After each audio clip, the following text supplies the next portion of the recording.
Hello and welcome to Literati on News Central. I'm your host, Joseph Ike. The show is one where we talk to people who are involved in creating the literary space in Africa, telling the African stories, crafting our narratives, culture journalists, writers, poets, filmmakers, anyone really who is involved in the process of getting these great stories and narratives to you. And my guest today is, wow, few guests actually make me get all flustered. And you can't see it, but really I am flustered. I have with me the incredible Lola Shoneyin. Now, coming through or going through an introduction for Lola is a very difficult task because this is a woman who is best described as multi-everything. But let me give you a few, because I must. She's written 3 volumes of poetry that includes all the time I was sitting on an egg, Song of a Riverbird, and For the Love of Flight. 3 children's books. And the one titled Maiwa and the Masquerades, Do As You're Told Baji, and Iyaji at the House Girl. And her debut novel, which, if you don't know about it by now, then I'm wondering what exactly you're reading.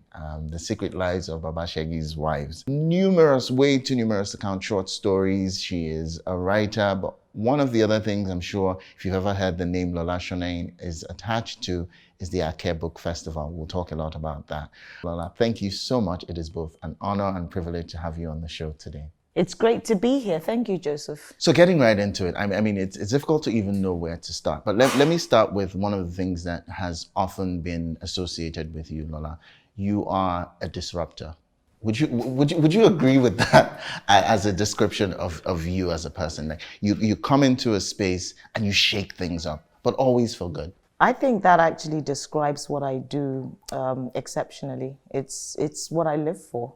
I live to disrupt. Some of our communities and especially on the African continent have been waiting a long time for some sort of disruption. And we're here, we're at that point now. So we're just going to disrupt away. And we welcome it. Now, your short stories earlier on, and even still have always related to some of these, I call them troublesome, and I use that word in quotes, notions that are very well known to us as Africans. So we're talking about things like polygamy. We're talking about things like Boko Haram insurgency. We're talking about the politics, Nigerian politics, African politics in general. You've written short stories about that. But one that comes to mind is one of in 1995, and this is very intriguing to me. You wrote a short story that was in the Post Express. Now, that short story was about a Nigerian woman who was leaving her husband for an Australian woman. For an Austrian. An Austrian woman. That's right. In 1995, Lola. Now, the story has been credited as one of the earliest stories to address issues of homosexuality on the African continent in a public space. Why I keep stressing 1995 for those who may not know is that Nigeria was still under a very repressive regime government-wise. This wasn't a time where people were free to say the things they wanted to say. But you picked that time to address such a difficult topic. Well, the truth is that I had a friend at the time that I was very close to who was a lesbian. Over the period of time that we were very close, it was just impossible for me not to empathize with her because I understood the challenges that, she was experiencing just as an individual, going to the Catholic Church and the exorcisms that were being kind of that she was having to go through because she was gay. And there were times when she also had serious self-doubt.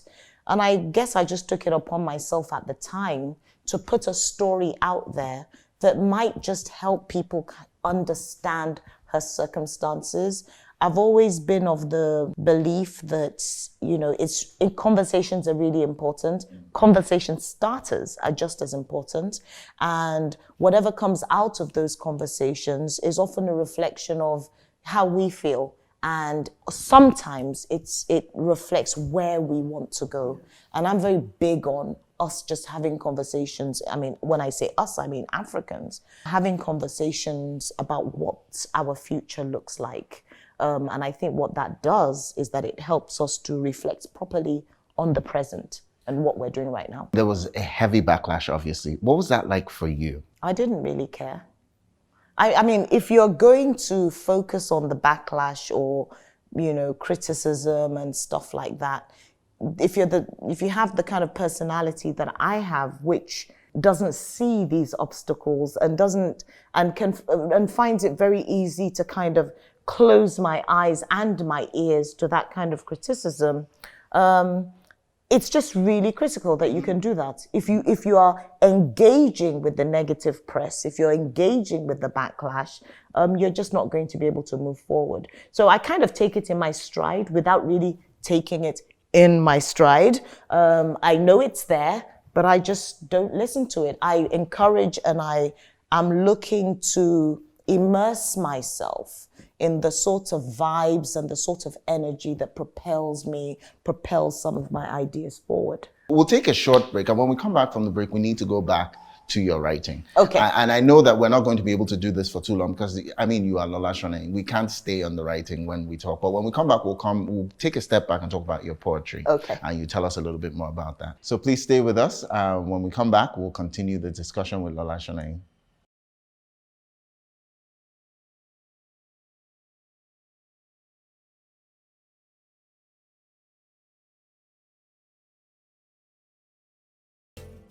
News Central TV, Africa's #1 storyteller, has come with the best of both worlds. With a combination of news app and live TV, we ensure that you keep track of the latest headlines, breaking news, and in-depth analysis from professional journalists from around the continent. Download the News Central TV app on Android and iOS and get started today. Don't forget to follow us on News Central's social media platforms. News Central, Africa First.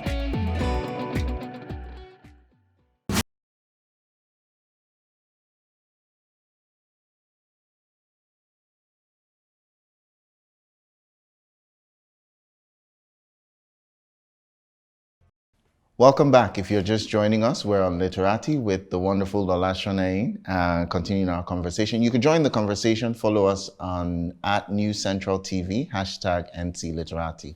So Lola, you've written 3 volumes of poetry. You've written lots of short stories. Now, I know a lot of writers and artists don't like the idea of comparison, but what really is the difference between writing short story creatively for you, the process, and writing poetry?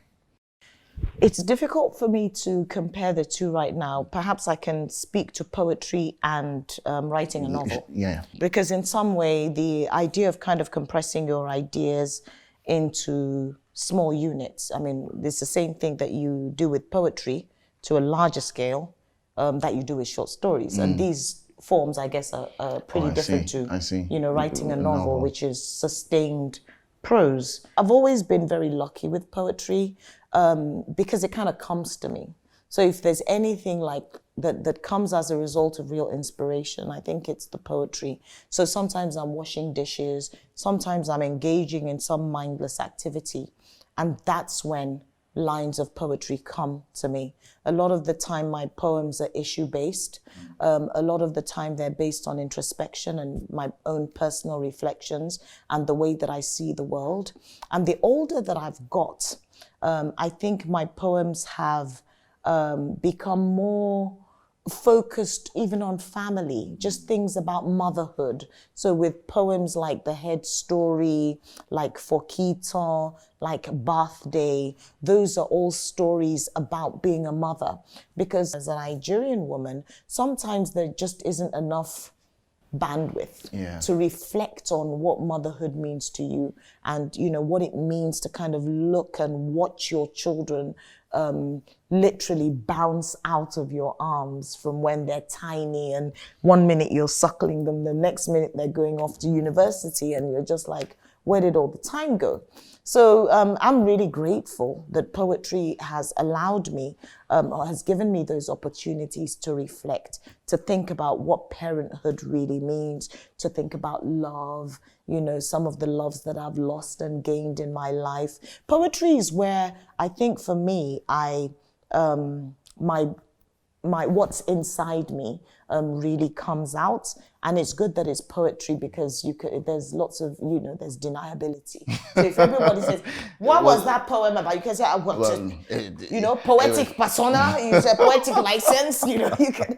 But I feel that my poetry is very personal a lot of the time. So sometimes it's not my direct experience, but it's somebody close to me. And when they tell me about that experience, it becomes mine. Which I think just speaks to the capacity of every writer to have huge doses of empathy, because if you can't have empathy, you really can't write about, some of these difficult situations.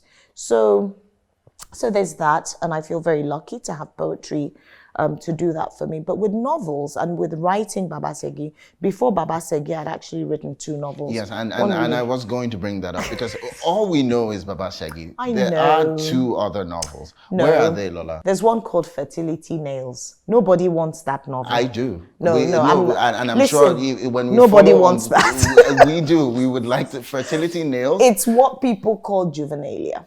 It was my early work and my early effort.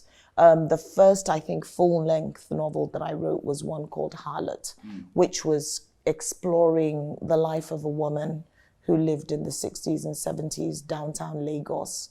And just looking at the idea, every time a woman does anything that's kind of outside the ordinary or anything that's disruptive, that go-to name that a lot of our societies employ in addressing a harlot, ashewo, I just kind of wanted to challenge that.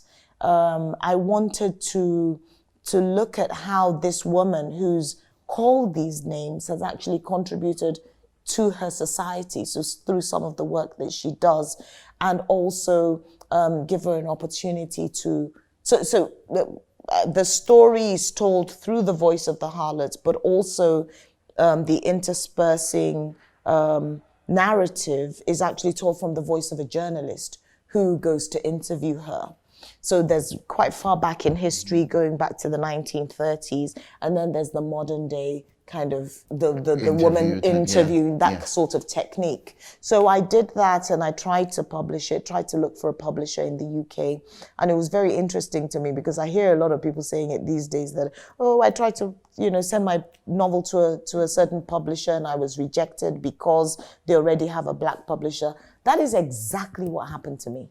They would send my book to a publisher and they would tell us, we have for instance, they mentioned the name of a wonderful gay Jamaican male poet. So we took my book and they said, but we already have that person.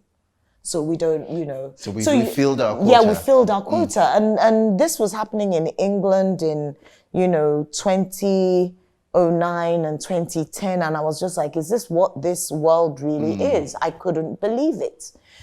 So there was a lot of that. And when we couldn't find a publisher, I was very sad about it, and I started talking to my agent about, look, maybe we should just shelve it and do something else. And she said, well, do you have something else that you want to do? And I said, yeah, I've got this Babasegi story. I originally wanted to write it as a play. And she said, hold it right there. You're not writing a play. What is the story? And I told her the story of the book, and she said, that's your next novel. And it was pretty much smooth sailing, to be honest with you. We wrote the book. We had this preempt in the US where several publishers were, really wanted the book for their publishing house. It ended up, we ended up having an auction, around the book, which led to me being able to get a 6-figure sum as my advance, which was huge and very important to me at the time.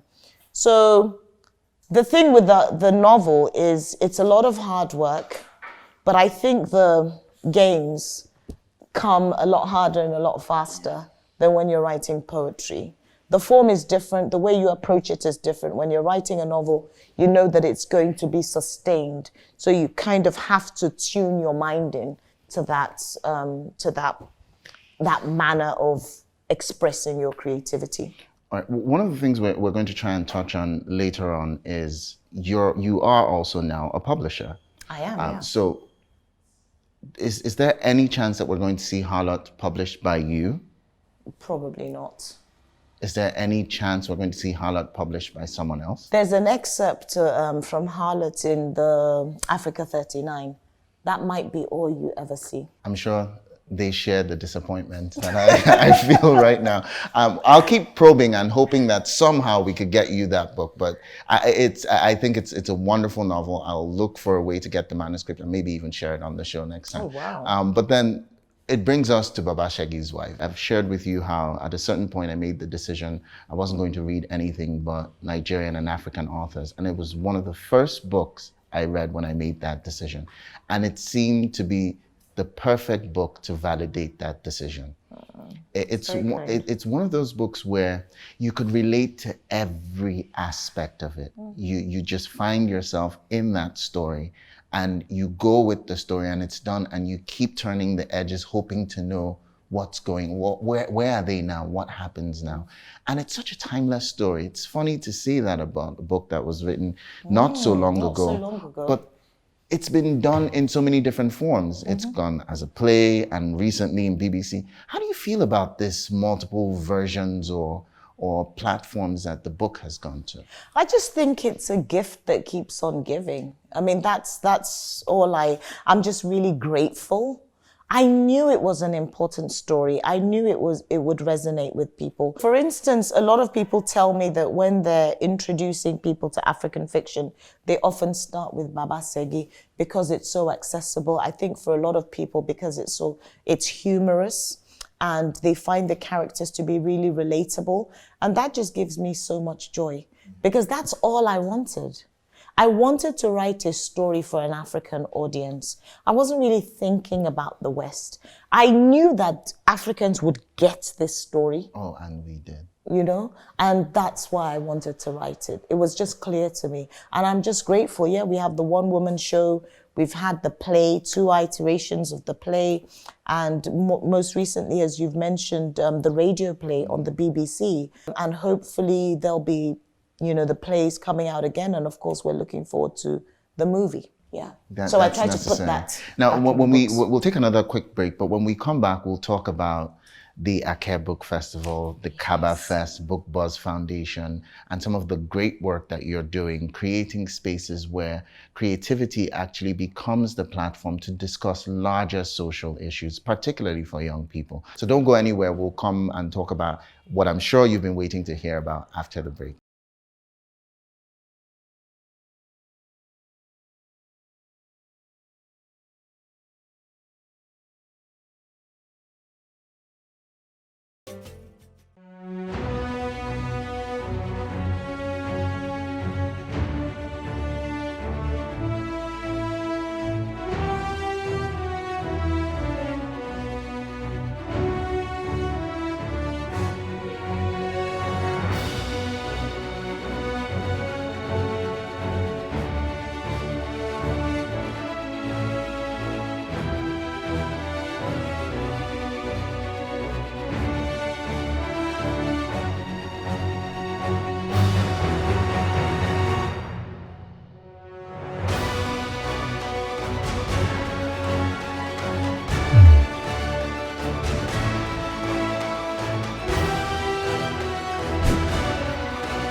Welcome back to Literati. I'm still with the wonderful Lola Shoneyin. You could join the conversation following us on social media at New Central TV, #NCLiterati. Lola, before the break, we were talking about a unique part of your work. I call it unique because you are the executive director of Book Buzz Foundation. It's a foundation that works on literacy and a whole culture and a whole range of issues. Tell us about Kaba Fest and Ake Book Festival. The Ake Festival is very much our baby. Myself and my team, we love it, we nurture it, we want it to be the best festival ever. But then we also run Kaba Fest, which takes place in Kaduna. And if Ake Festival is the head, then Kaba Fest for us is the heart, because of what it means in that region, because of the kind of topics that we think about and that we want to put out there for conversation in a region that it has experienced so much trauma.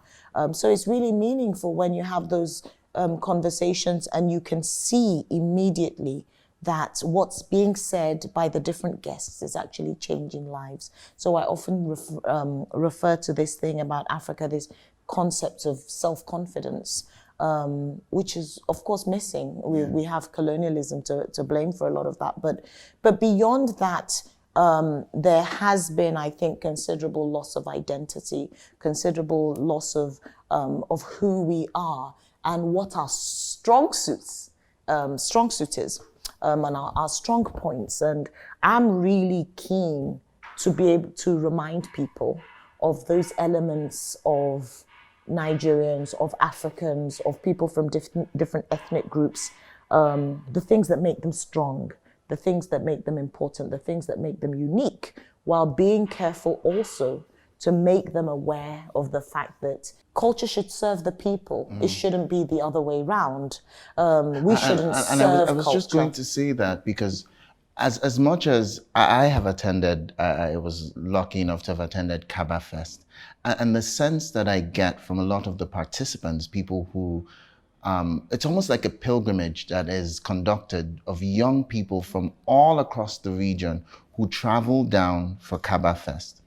And the feedback that we get from these young people is not just a reminder of who we are, but almost like a slate to go ahead and write the narrative of who we want to be. That's it. And the freedom to do that. That's it, absolutely. And that's always been part of my vision, just as a person, that if we talk and we complain and we talk about the failure of leadership and the failure of our systems and the absence of structures and all those things, okay, fine, those are all true. What are we going to do about it? What does the future that we want actually look like? And I strongly believe that the more we have ordinary people, of course creatives, but ordinary people in the audiences as well, who are coming out and are better able to articulate that future after attending such events, the better off we all are. You've also done something else that's noteworthy with these book festivals. You've also managed to show us or remind us something that we've always subconsciously known, but you've made it a reality, of how you cannot really break the arts up. You can't, for example, say a book festival is limited to books. Because somehow you're going to have to talk about music, somehow you're going to have to talk about photography, somehow you're going to talk about, performing arts, and more the Ake festivals and the Kaba Fest are becoming places of art as elements, facilitators of cultural movement as a whole. Is that intentional, or did that just happen on its own? Well, in many ways, I think it was intentional. But for instance, you want to have a book festival. I think it's very limiting to kind of say, okay, we're only having writers of books. Because then you're not catching, it's a very small net in a very big sea, or in a very big river. What you want when you're trying to bring people to the arts, when you're trying to introduce them to the arts, you have to be aware that you basically have to create an environment where there's something for everyone. So from film to documentaries to visual arts to poetry to music to literature to dance, there's just different elements to the creation of this beast. Therefore, if somebody is interested in films and they come and watch maybe a film or a documentary, hopefully they come the next day thinking, okay, what else is there? And that's how my mind has always worked. I've always realized that it's almost impossible to focus solely on one form, one art form, and that it's just more enriching where there are all sorts of different elements. And what's great is that several new festivals are springing up, and I love the fact that many of them are kind of following the trend of calling it an arts and book festival or a book and arts festival. Wow. I think that is such an amazing note to wrap up today's interview on. There's so many questions I have following up on where do we get the app, how soon can we, but you said March. March. So Let's say March will be a we'll good be a time. little bit patient, and once it hits, we'll have to have you back and walk through this process. And it would be my honor. On behalf of the entire continent, the readers, everyone who's been part of our Care Festival, everyone who's read Baba Seji's work, everyone who's friends with someone, my little niece and her new book that she wouldn't let go. Thank you so much for being on the show with us today. And thank you to our viewers. You could join the conversation. Don't forget follow us on social media and News Central TV, #NC Literati. Until next time, please stay reading.